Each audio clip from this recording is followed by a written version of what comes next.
Good evening, this is Ali Tarnishi at Connect with Ali show. Our show focuses on cultural diversity and raising awareness to inspire a positive change. And today we have amazing guests. They are active in the community. I have Christine Anna and they have Diane Blanco. And both they are doing so amazing stuff in the community. Diane is one of the co-founder of Queen of Heart. And Christine, she is the link between the school, student, and community. Diane Blanco, tell us, who is Diane Blanco? And welcome, and nice to have you on the show. Thank you. There's a lot about Diane Blanco. But I'm just going to be really short right now. Short story. Well, I'm a single mother of two young boys, handsome, I might say. Elijah and Nico. I'm a youth worker. I started a new job with Hala Connected here in Moncton also. And like you said, I'm the co-founder of Queens of Heart. By the way, you guys doing a lot of amazing stuff. Thank you. So we do help struggling families in the community. I love it. We started it at the beginning of the pandemic. So it was like a moment that we needed to be together as a community and help each other, you know. Like for me it was realizing that we might say we're all in this together, but we weren't. Because a lot of people were struggling and having a hard time paying utilities and feeding their kids, and other people were financially okay. And I was blessed that I was financially okay as a youth worker, so I just wanted to give back to the community that gave so much to me and my kids. Amazing. Yeah. Keep up the good work, and thank you for doing what so you are doing, and nice to have you. Christine Anna, my friend. Hello. Hello, nice so to have you. I am born and raised in Moncton, so we're here in my hometown. And from a very young age, I just always, I always had a soft spot for the community. I just always wanted to help support, either it was through volunteer or whatnot. And so I worked for the community in various ways, various positions, and now I'm with the Anglophone East School District, and I've been with them since 2012. And as you said, I'm a link between the community, the school, students, essentially building partnerships, helping them, helping students become the best version of themselves, essentially. And no, I've heard of many things that Diane has done, and it's amazing. When we all come together for community work, that's the way to be. And as far as the pandemic was, we definitely had a lot of work to do for that last year as well. A lot of lunches that were being brought to homes and whatnot. So anyways, thanks for having me. Well, thank you for being here, and thank you. Keep up the good work, because that's what we need. We need to build the future leaders by providing that environment so they can flourish, so they can grow, and so they can use their diversity. Absolutely. And that just will bring us to the question, what does diversity mean to you, lady? Oh my. Lady first. Ladies first. Yes. Well, diversity to me is pretty much what Moncton is. You know, as I have two young boys, they're mixed. Honestly, they're a mix of like every culture that you can. Honestly, if you think about it, like Irish, Acadian, Mi'kmaq, you have Dominican, Italian in them, like they're mixed. And here in Moncton, we have such a diverse community.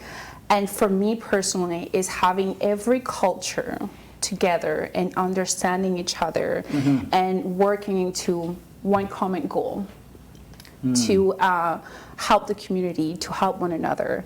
And I feel like we do have this in Moncton. I feel like we do have this diverse culture here. We, like everywhere you turn, it doesn't matter, you can see how diversity is working. And it's like kind of like beautiful to see. Like I'm so excited. Like every time I'm like, oh my God, you know. There's like one of my friends as they have like a little like restaurant if you want at home, but they just like deliver. And they do like mixed food from Mexico, from Dominican Republic, and Acadian food too, right? Oh. And then they have like this mix because they're a mixed family, they're a diverse family. Amazing. So they want to bring that to their community. Show, huh? I know, right? Or just to the show at the restaurant. No, we should bring the food to the show. Yeah, exactly. You have the number who can call, deliver. Deliver the food to us. But yeah, they have a diverse family, and they want to bring that to our diverse community that we have. Yeah, for me, diversity is what Moncton is. Different cultures together and working as one. I love that. I love what you shared, understanding each other, and diversity is Moncton because understanding each other to thrive together to build our community. 100. Christine, my friend, diversity. I love what you just shared because really diversity is the differences, it's the variety, and I'm growing. You know, I as I said, I grew up here in Moncton, and I'm growing to love Moncton more and more because of the diversity.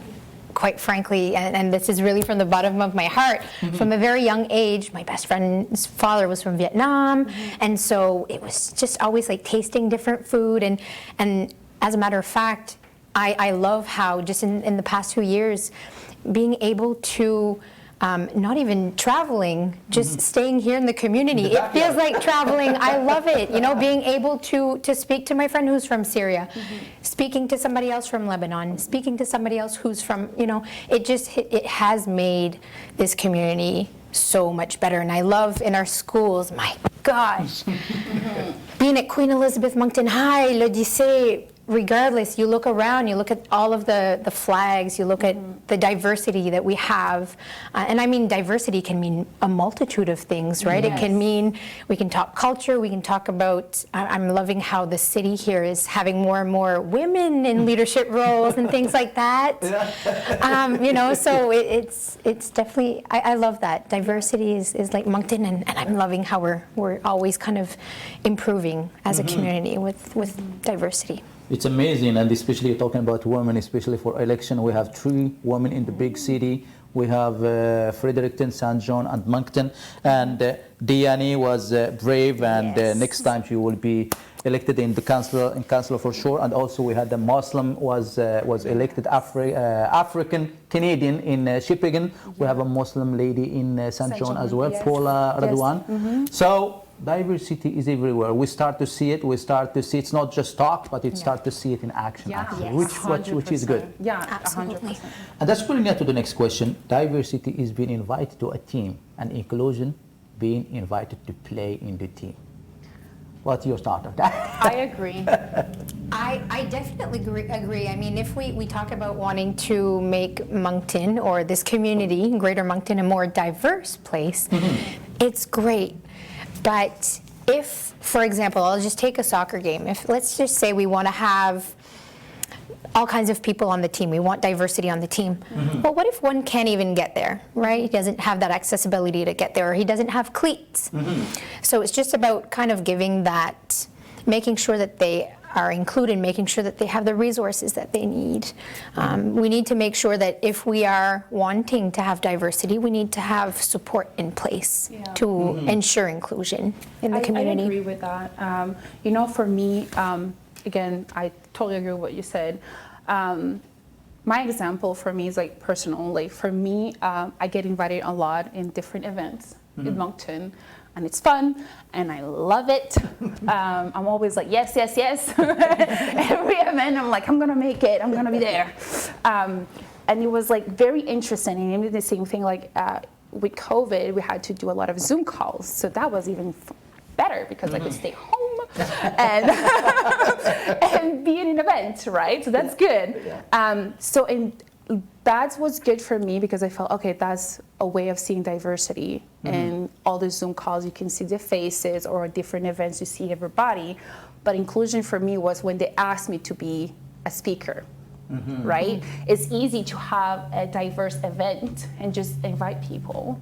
But when you include the people that obviously are minorities here in Moncton, that's how you can actually bring like inclusion, you know, like it feels different. It's totally different from being invited into an event because to bring diversity or include a different culture into the event. As a leader. Yeah, as a leader, exactly. So for me, it was like when they asked me to be a speaker, I am beyond proud, and I never really said no to an opportunity. I'm like, I always say yes to every opportunities, but yeah, it's totally different for me, and I agree with that that question. Great point shared. And diversity, either we want or not, it's a fact. It's something that's happening. It's something that when you put a team together, it's diverse there. And inclusion, as you both share, is just like giving them access, giving them resources, giving them like fairness. Everyone have the same support that they get.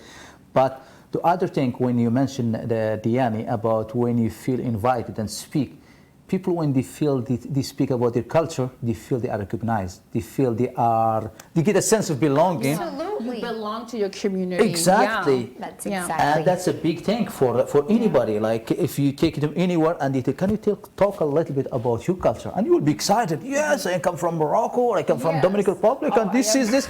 You ask me more. Yes. And you I'm ask about the definitely Acadian proud. culture. Can you tell us a Yes. little bit more, Christian? You will be excited. Yes, what do you want to know? So it is something close to people's heart. Absolutely, and you mentioned that, and that makes me think of events that are happening here in the city. When I think of Café, they always have like a dîner where they, people are able to, un midi à payer, if I'm not getting the name wrong. It's a lunchtime, and they talk about who they are, and I mean, there's just so much power in being able to share, and then also for us to simply to get everything, to hear what it is that they have to share. And so that sense of belonging is so important. When we think of I don't know if you've ever heard of the 40 developmental assets. I've been involved with Youth First, United Way's Youth First Committee, and we always talk about the 40 developmental assets, and sense of belonging is one of the building blocks for a child to be resilient, right? So I mean, the more building blocks they have, the more sense of belonging they have to their school, to their community. It's just so important, because that can determine how happy they are, how much success they may have in the future and whatnot. And so that sense of belonging and inclusion is just so important. It's a big so thing, yeah. important. Yeah, especially when you come from another country. Like I feel like I agree with you. For me, coming from Dominican Republic to here, where I had nobody that I knew really, going to middle school in Shediac, where I was the only black girl, and of course it was hard for me, and I didn't feel like I was normal, or I was like, I was part of that community at all. So I felt really disconnected. So I feel like it's really important to celebrate. Yeah. To celebrate. Yeah. But when in the school, Diane, but if you do a presentation about your country or something, the curiosity, probably you see everyone will be just like and listening to you, and you tell them about your country, your culture, you will feel like you're flourishing, because everyone listening, everyone paying attention, and everyone want to learn more. Oh yeah. And that's anywhere. Oh, yes. Yes, as an inspirational speaker, a lot of time when I go to high schools and I do my presentations, even if it's talking about the abuse that I was going through in middle school, and oh my God, I can't speak, with my parents, and going in foster care, and being suicidal and all that. The kids need that, right? They feel like I'm bringing something to them. Something nobody speak about or talk about. Yeah, so they have that, like, oh my God, and then I feel really included with them, right? I feel like we are one, we can talk to each other, we can be open with one another. And they always say, like, this is what we need more people to be honest and open with us. And I feel like being a black woman, and standing up and saying, like, this is my story, like, not only the males or the females, but every young people there can connect with what I'm saying. There's so much power in storytelling. Yes, 100%. So much power. And storytelling is just like, especially when you speak about something that close to people's heart, you see everyone like as if you're your angel, like, where did you come from? I make everybody cry. Yeah. Honestly, every time, and I'm like, I'm so sorry, and I'm like, oh, and I'm crying too, because I see them cry and we connect, and I'm like, everybody's crying, like from the principals to the teachers, everybody's crying. Just like, I need to hear this. Yes. Everybody's crying in the school, and then at the end we have like a lot of feedback questions that we have, and then all of them are like, oh my God, this is amazing. And they cry like all the time. It's like, we needed that. Yeah. Well, sometimes we have to be brave and share some tough topic like this, what we are sharing, diversity, inclusion, racism, discrimination. Yep. It's something that we hide under the table, and we hope it will change. But it won't. It's almost like put like a Band-Aid on a wound, and you expect it to heal by itself. It's invisible wound. What happened lately in London, Ontario, people were killed just because of their difference, because of their uniform that they were wearing. What happened to the indigenous 215 kids. And so those topics, tough topic that we tend to hide, need to talk about it and accept it and be accountable to move forward, because if we are not on the same page, we can't move to the next step. We have to have a shared understanding to move forward. And that's why we are inspiring a positive change by talking about different things. By being brave, you are sharing your story, your personal story with teenager, because a lot of teenagers that they keep everything inside. Yes. And as parent, we need to let children speak, because sometimes they see something and the children ask and the parents say, don't worry about it. And that's almost like you are accepting that and giving it a label. That's a bad thing. And the children grow with that and don't talk about it. Tell somebody to relate with them and bring a public speaker or something and speak, and they start like bursting and break out. Yes. So 100%. inspiring a positive change by this tough topic. Yeah, absolutely. And that just will bring us to the next question, my friend. How can we foster the cross-cultural communication to our young future leaders? How can we foster, for you two audience, give us your answer, please, leave it as a comment. How can we foster the cross-cultural communication to our young future leaders? I'll take that one. When I think of our youth, I mean, there is just so much, and as we were just saying, right, there's just so much education that can happen when a conversation is had, when education, and I think awareness, mobilization, is at the root of change. And so that's where it starts. And so whatever that may look like, either it be a conversation, a celebration, just having those conversations, education in general, education or what the conversation sounds like at home as well with our youth, right? I think there's just so much importance in that in order to bring change. Amazing, good point. No, I agree with you. You have to do that at home too, you know. It's like have to be at school and at home. But yeah, I agree with you. They said it take a village to raise a child. So It's my favorite sayings. I say it love all the that. time. You know, I always say, like, when people tells me that, I'm like 100%. And I'm like that too, because like my all the kids in like my little neighborhood, if you will, we have like 7 kids that are always in my house, and I'm like, you know, I'm gonna treat you like my kids. If you do something bad, I'm gonna tell you. If you do something good, I'm gonna tell you. You know, and I not necessarily expect that. I wish that if my kids go into somebody's home, they're gonna treat them the same way. They're gonna, you know, they treat their kids and be like, if you do something good, I'm proud of you. If you do something bad, go in timeout. You know, so I agree. There's just so many stories that we can tell when we talk about it takes a village to raise a child. I mean, and I'll come back to those 40 developmental assets, because I love those, and you guys need to look that up if you've never heard of those. When we talk about even just saying hi to a teenager on the street, that can have an impact in how they feel like they belong. They're not just, oh, teenagers, they're bad, they're biking around, and you know, what are they up to? It's just so important to, with the simple little gestures like that too. It doesn't need to be something big. You know, like my kids, it's kind of funny because they do that all the time. Like they can see somebody, they will see you, and my youngest will be like, oh, you're so beautiful, I like your hair, you know, like they do that everywhere, like That's honestly nice. everywhere. At Sobeys, they will be like, hey, why are you having bananas? Do you like bananas?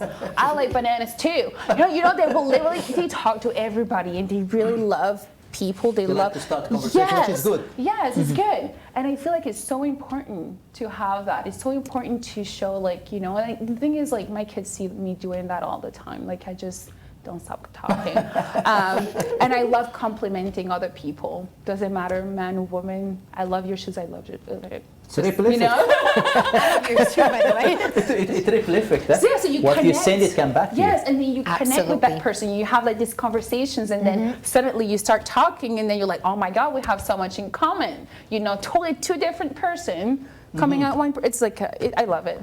That's how connections are Yes. made. 100%. Conversations. It's just a mirror. As simple as that. Mirror. As simple as conversations. Just like a mirror. I like your shoes, Christina. I like your shoes. Nobody said I like your shoes because it's kind of high. We can't see them, but I'm sure it was like Nice. No, but it's true. It's all about connection. It's all about it's like the mirror. Yes. When you are looking at the mirror and you see yourself, of course you will smile because you want to like what you see. The same thing when we are outside in the community. When we smile to somebody, they will smile back to us.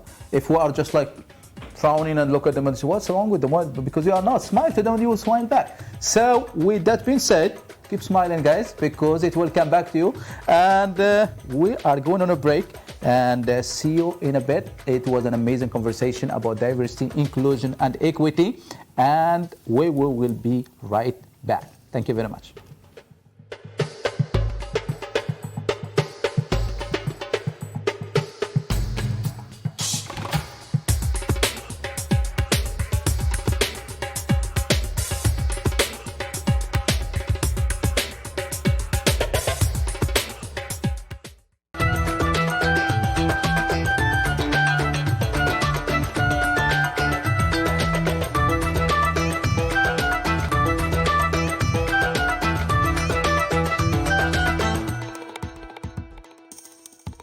Hello, we are back here with this amazing lady. We are talking about diversity, inclusion, and equity, and we were discussing about it take a village to raise a child. That's really true. Take a village to raise a child. And even back home in Morocco, like if we are running outside, everyone feel like your parent, like even neighbor and like somebody, just because the village now, everybody, you do something and somebody comes smack in your head, don't do that, and it's just it's like, and it's nice because everyone care about you, everyone want the best for you, and if you do something, your father will know about it, your mother will know about it, your brother will know. The thing back home in Dominican Republic was the same thing, but it was like, I'm gonna slap you, and your mom's gonna slap you back because I'm gonna tell her what happened. So you're gonna have a choice. You will learn for sure. You will learn, yes. Yeah. But that's really it's very important to raise a child because we could do our job at home, and the child will go outside in the community, and friend is a big influence if we don't follow up and see who is the friend of our children. Also at school. So it's almost like block by block you build up that future leaders. Yes, and we complain sometimes why our children acting this way, but are we following up with them? Are we really seeing what's going on in their life? Or we just like happy when they are happy, when they are cranky, we don't talk to them. Oh, no, don't talk to them. Yeah. But we need to get that conversation floating and going on. That's true. And any more to say on that? It takes a village to raise a child before we move to the next question. Yeah, like I would say, like I feel like it's really important, like you said earlier, to answer the question that the kids have and to be really honest with them. I feel like my kids are, of course, mixed kids, so they have like they see diversity in our family for sure. But at the same time, when we go out of the house, when they have a question, I don't hesitate to answer that question right away. You know, we were at Walmart, and then this lady who's a transgender woman, and my youngest asked me the question, you know, and a lot of people would be like, don't say anything, don't say anything, you know, because the way that he sees it, he was like, Mom, so why did the monsieur has long hair and a dress, you know, and I stopped him right there. I said, you know, and I explained to him what a transgender is, and he was like, oh, okay, she's beautiful.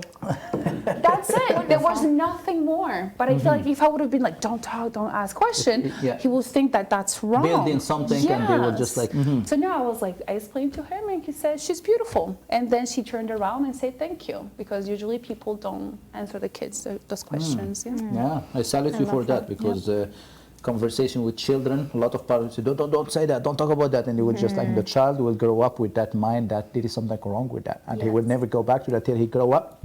They find out that something it's hard for him to talk about.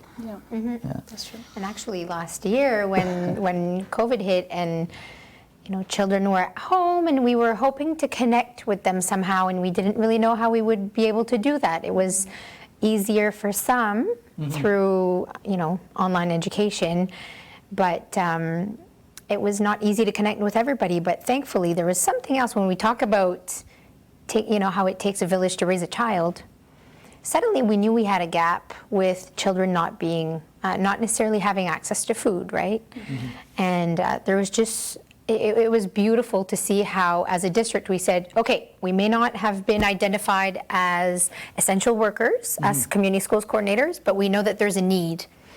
So we quickly rallied and had so many partners come together, right? It's not the responsibility of the school. It's not the responsibility of this organization. It was just, working with Food Depot Alimentaire. It was working with United Way. It was working, everybody said, okay, we have a gap currently at this point, and we need to work together. And I thought that was just such a beautiful collaboration of partners, volunteers, people just saying, okay, you know what, I will risk my health. I'll put a mask on and I'll be a volunteer for your program, and we will make sure to connect with the students, to feed them. And I think that visually, when I think of how it takes a community to raise a child, sometimes there's existing things that are happening, sometimes it's those informal conversations at home or in the community, and then sometimes it's saying, okay, we have a big need and we need to work together as a community to raise these children. 100%. And sometimes the basic need, if it's not met, you can't be happy. You can't have a conversation. How I will have a conversation if I'm hungry?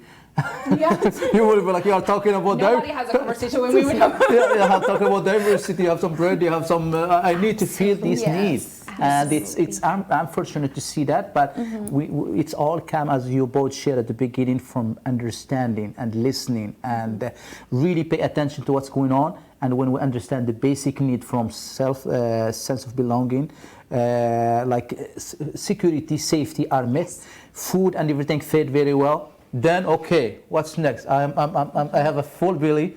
Now I can stand, I can talk, then I can discuss the topic. And that's really important as filling the gap, as you mentioned, Christine, because filling the gap and hitting the problem where it is from the root can really fix it. And that's just what will bring us to another thing that we tend to hide a lot from it, like as a tough topic, racism, discrimination, and all that stuff. And sometimes it's rooted from hate, it's rooted from fear, it's rooted from ignorance, or it's rooted also from some need is not met. And that could cause that problem.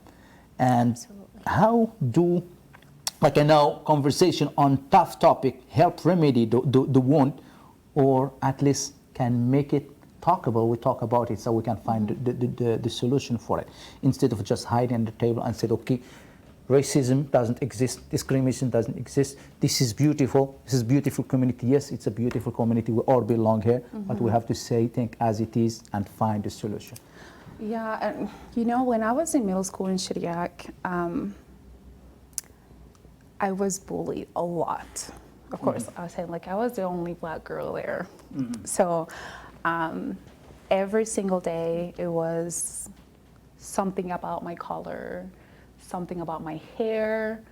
I got named all the names that you can imagine. Names that I didn't know what it was at the beginning because I was Spanish. So I was like, I don't even understand what they're saying to me. But then I learned what it was, and it was hurtful.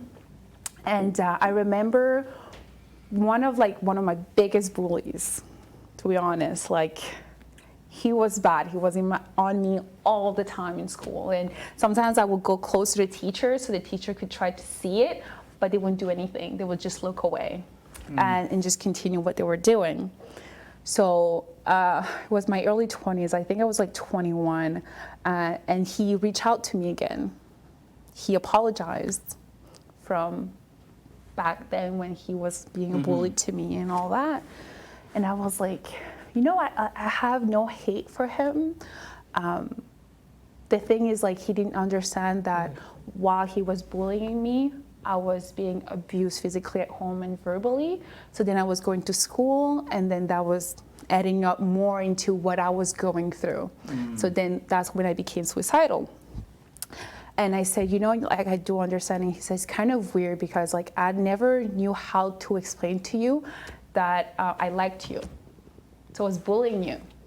And the other kids that were bullying me was not the same, but it was more because at home they were seeing it a lot from what I've learned years after.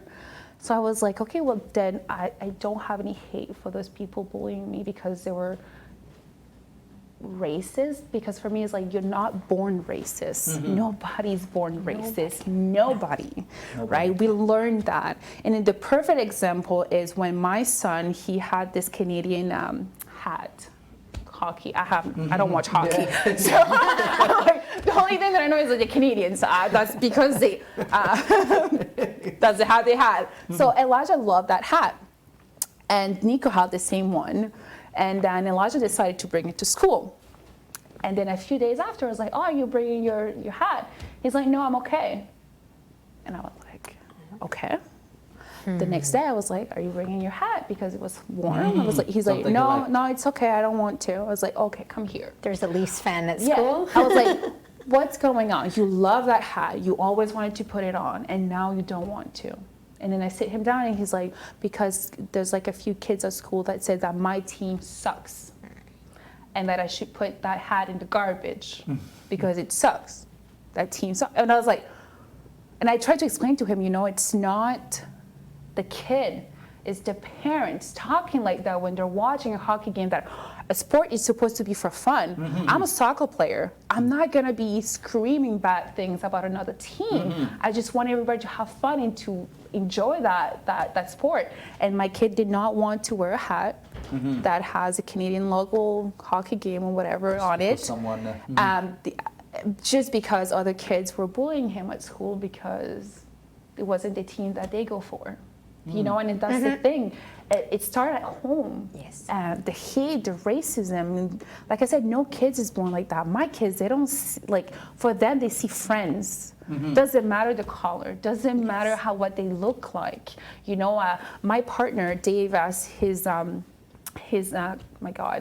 nephew has autism. Okay. And they were a little bit worried about how my kids were gonna react, or if they're gonna say something. Oh, he walks weird, or he talks weird.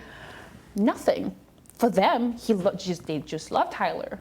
They're like, "Oh my God, we love Ty. We want to play with Ty," because they don't see that. They don't want to judge. They just see that he's fun. Even if he speaks different, even if he talks different, they don't see that. And that's what important is, to try to show the kids. There's no hate. We're humans. 100%. And it's come from the parent, eh? Yes. 100%. And I mean, I always like to say, when you're talking and you have a little baby at home, babies are like sponges. They hear everything and they will believe everything that you say to be the truth. And so even if it's just jokes or little comments, there's so much that can be passed on generation from generation, right? And to your story, and my gosh, thank you for sharing that. And I'm sure when you said that you were able to forgive, or you were able to understand, well, number one, there's definitely a lot of heart in you, and understanding, some education on your end to understand that child probably wasn't given, right, the message that diversity is beautiful, or so just the message that we give, and the conversations that happen at home, just so much importance in everything that we say. And again, the 0 to 5, we shape adults through those years. And so, the more positive adults, the more that, we have a positive community supporting that child, celebrating, encouraging that diversity, that conversation. 100%. So important. Yeah, because growing up, like I said, for me, I hated being Black. I just wanted to be like everybody else. I was like, I just want to be white with straight hair and not stand out, and just be literally normal. Because for me, it was like, that's the normal that I was seeing, right? Living in Shediac. And now I just love the fact that I'm Black. I just love the fact. Sense of belonging. Yes, you love being in your. Yes, I love being a Black Latino, and then I love my curly hair. I decided to just like go natural with no chemicals. And I rock it. I'm just rocking. It's unique. outside. I'm unique. Yes, I'm rocking it. I love You it. are. You know, and the thing is, like all the things that I hated when I was a kid because I was bullied, I love it now. Right? Shape you who you are. Yeah, it shaped me who I am, and I'm so stronger because of that. And yes, I do forgive them because, again, it's a thing of understanding that they're not born like that. And for me, was like, it's okay, because what I was living at home, the thing that was happening at home, was so hurtful that I felt like, okay, I don't want to give that pain to anybody else. So I wasn't being a bully because I was like, I'm in so much pain. Feels. And they're bullying me, and they don't know what I'm going through at home. Right. What if I bully somebody, and then that continues because I'm gonna laugh at them for being something else? Yes, and you're just never gonna stop. But yeah, racism is something that is here. Like even as an adult right now, we still see it. But it's just you just have to have a voice. Before I would let it go.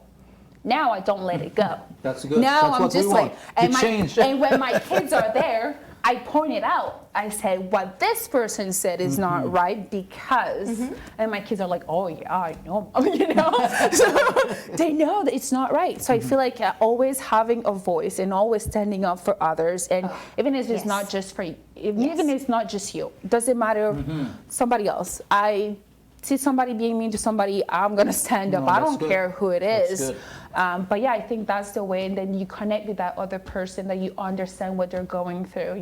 Like racism is here, hate crimes are here, but we just have to, as a community, stand up together and have speak up. Speak up and find your voice. Yeah. Find your voice, and because if you let it happen to you, that person will think it's a habit. Yeah. It's normal. Yeah. And he will carry on with that. And if you see that happen to somebody else and you don't stand up, it's almost like the other person who bullied or did that act. You're the because same. It's the same thing. Yeah, and I like what you shared earlier, both of you, because racism is an act that's really emerging from a place of fear, a place of ignorance, a place of lack of education, and somebody maybe see their parent doing it. Yes. They say, that's a black person, that Asian, that's, you know what I mean? And the children grow with that as normal, and they might say it, and that school even will look at them weird, as if they did something wrong, and the child starts to question himself, well, my parent do that,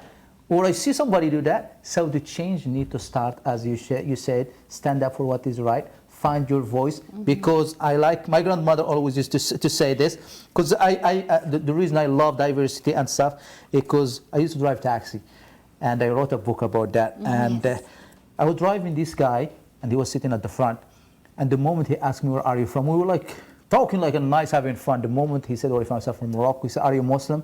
You just like take a person and put another person. It was so hateful, was so bad, get out of here, you are not welcome, and stuff. That didn't stop me, but it just gave me that I said, I know what, I'm going to share my story. I'm going to be the change I want to see in the world. Yeah, others, yeah. Right? 100%. And let's all be the change we want to see in the world, because it could be a smile, it could be standing up for your friend that you see walking the street, somebody bullying him, and you tell him, okay, don't do that, that's not right. And we need a policy, that will be the next question after the break, will be a policy that we need, like a policy that will be against bullying, against racism, against discrimination. So we will all thrive together as unique. So see you in a bit. Thank you very much.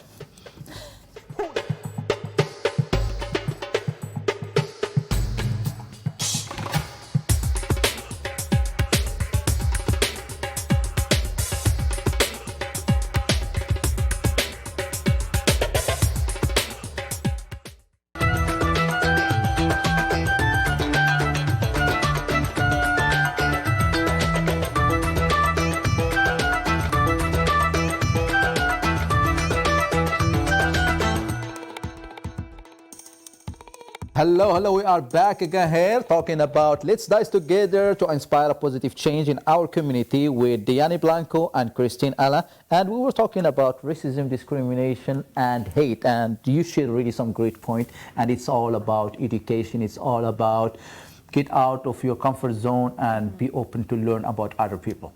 Absolutely. And that's all about it. Let's move to the next question. We hear a lot about safe working environment, and there is policy, there is all stuff. Do we have like safe living community environment? Like maybe something we need, maybe something the city, maybe see to others. We need something in place to deal with the racism, discrimination, and some, like safe living community environment. If you see something, there is this number, call 911, or there is a number for hate, discrimination, racism, because people when see that's happen, it's happening to a member of community. Like there is 5 fingers of a hand. There is a black, there is a white, there is Muslim, there is Christian, there is Jew. We are all part of this community, and we want to come together to grab this paper with 5 fingers.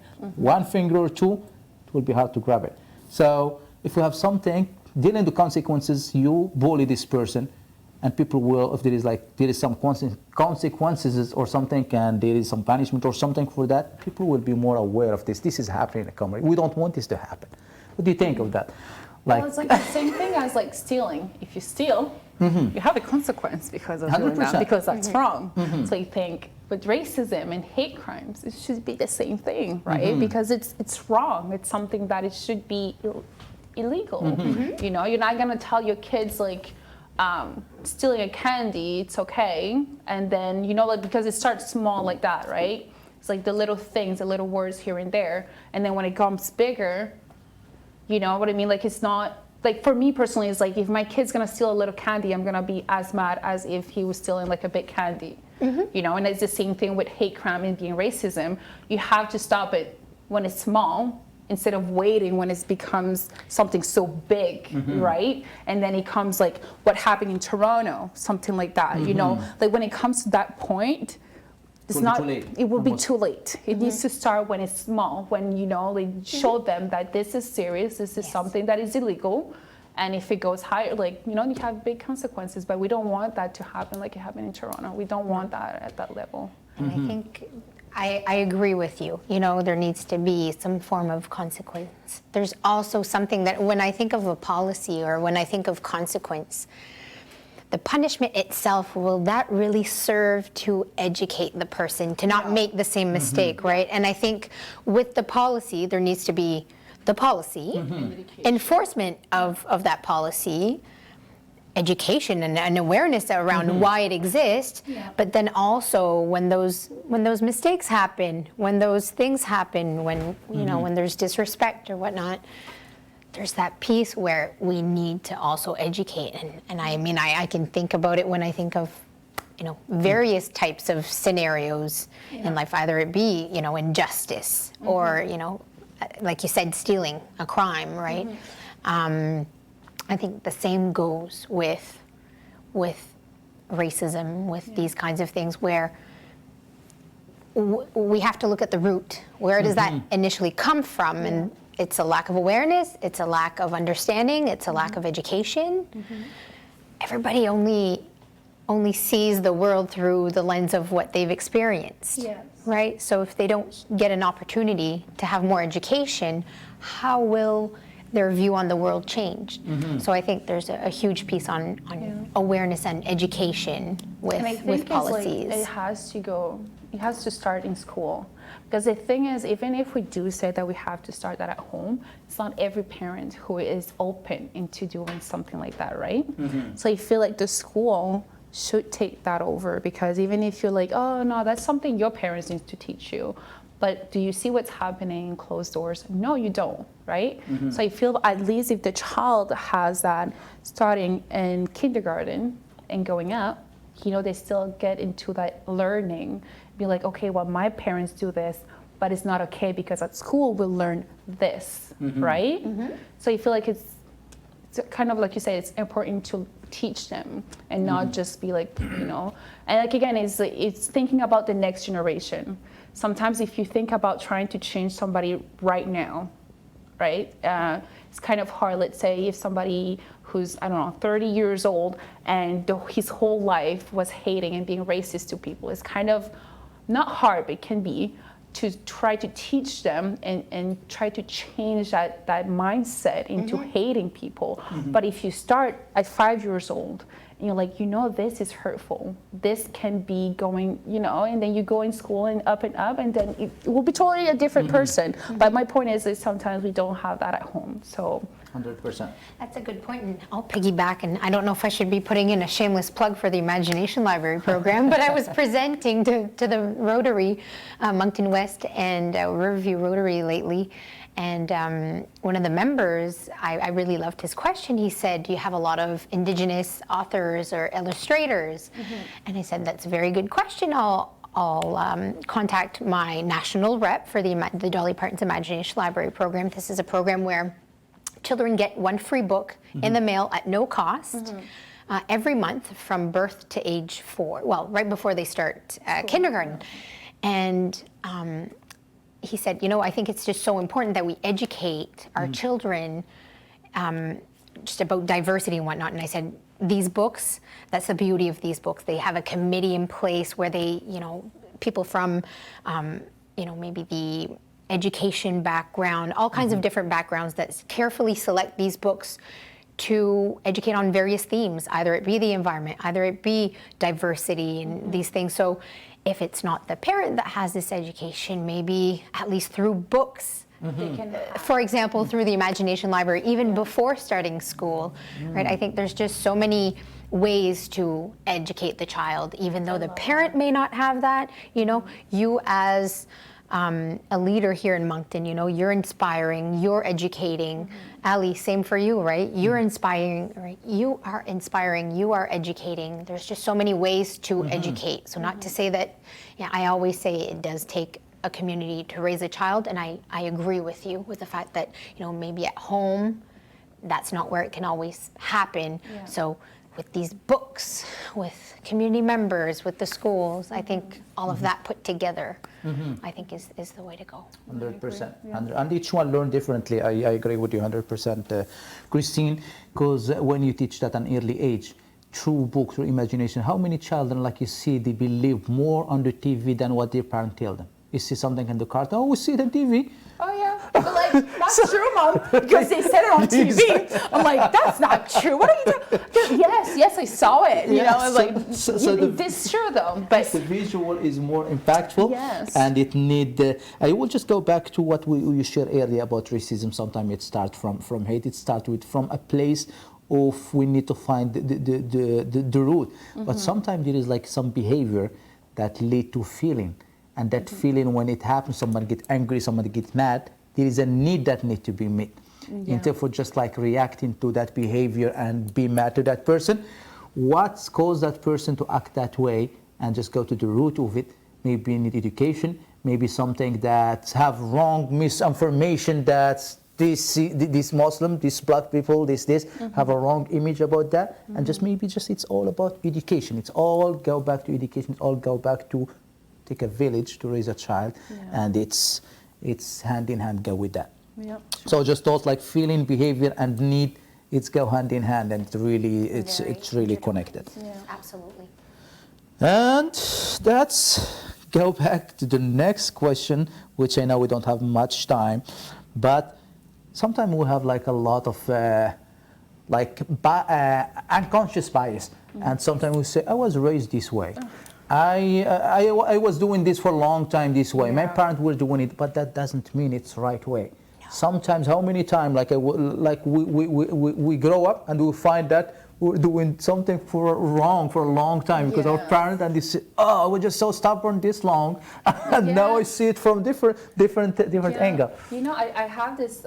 I'm really open-minded as a person, and when people tells me like, this is how I grew up, or like my parents did this way, my thing is like, there's no excuse. That's like no excuse. Doesn't matter if that's how you were raised, there's no excuse. Because if I would be the person that should have been because the way I was raised, because of what's happening in my life, I would be a horrible person. Honestly, I will be horrible. I will be I would hate everybody, you know? And that's the thing that I say, there's no excuse, because it's like I was physically, verbally, emotionally abused as a kid. As a teenager, I went into a bad relationship where this person was physically abusing me, sexually abusing me, and verbally abusing me. It was really bad. It was a bad relationship. So I said, if that's who I'm supposed to be, because that's how I was raised, that this is what I knew, right? No, for me, there's no excuse when it comes to racism and say, this is what I saw, you know, especially when it comes to an adult, and every resources that we see and the people that we meet and all that stuff is like, I don't know. For me, it's like, there's no excuse. That's like a big no for me. That's like the thing that I shut it down right away when they say, oh, sorry, this is how I was raised. Or isn't what they said? They said, like, I think 10% is what happened to you in life, and 90% is how you react to it. Yes, exactly. So no, it can be done if you really don't take that as an excuse and really focus about change. Yeah. Like, it takes time, and change is hard sometimes, but it take courage and responsibility and accountability as well. Yes, for sure. I mean, I was blessed with amazing parents that were very open-minded, and they really instilled that in me, and they always said that it was important to respect one another. And I also had amazing coaches, amazing role models in the community. And so, I mean, I was blessed with that, but I know that is kind of what gave me those building blocks. And, you know, when you share your story and how resilient you were, I mean, there's beauty in that anyway. I'm kind of losing my train of thought here, but come back to the question, we're talking, right, the bias. It's not, I recognize that it's not everybody that is raised in that way.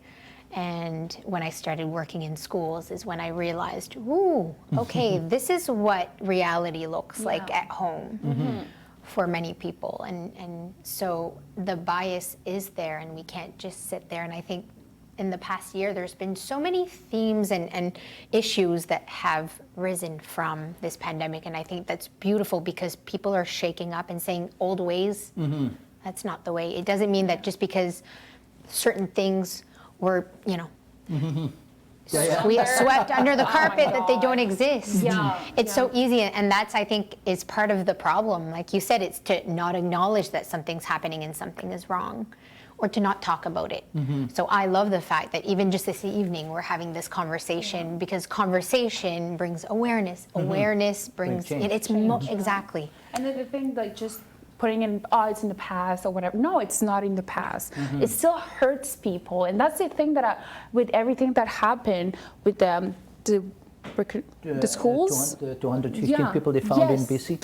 My heart, I was crying. I was like, and I was seeing the pictures of the paintings of, like, the mother, the kids being ripped out of her arm, and you know, and I felt that pain, and I was like, I would cry for the rest of my life, just looking at my kids and feeling that. And then I was sharing that with Elijah and Nico, and they were like, Elijah had tears, like he was crying, because I was trying to explain to him what was it about, and trying to share awareness to my kids of, like, what was happening. And they were like, this is horrible.